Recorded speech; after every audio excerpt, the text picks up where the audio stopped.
वयवारीवरती मी जे पद्धत सांगणार आहे ना, तर अख्ख्या महाराष्ट्रात तुम्हाला आतापर्यंत कुणीच सांगितलं नसेल. नक्कीच पहा काय आहे. केशव आणि विपुल यांच्या वयांचे गुणोत्तर 9-10 आहे. 12 वर्षानंतर त्यांच्या वयाचे गुणोत्तर 13-14 होईल.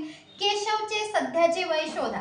आता सध्याचं गुणोत्तर तिचं काय, त्यांच्या दोघांचं काय दिले आपल्याला, हा केशव आणि हा कोण, विपुल. ठीक आहे. सध्याचं गुणोत्तर काय आहे, 9-10 आहे आणि 12 वर्षानंतरचे किती आहे, 13-14 आहे का नाही, आहे. म्हणजे हे गुणोत्तर आहे त्यांचं. पहा हे कधीच आहे, हे सध्याचं आहे आणि हे कधीच आहे, तर हे 12 वर्षानंतरचं आहे बाबा.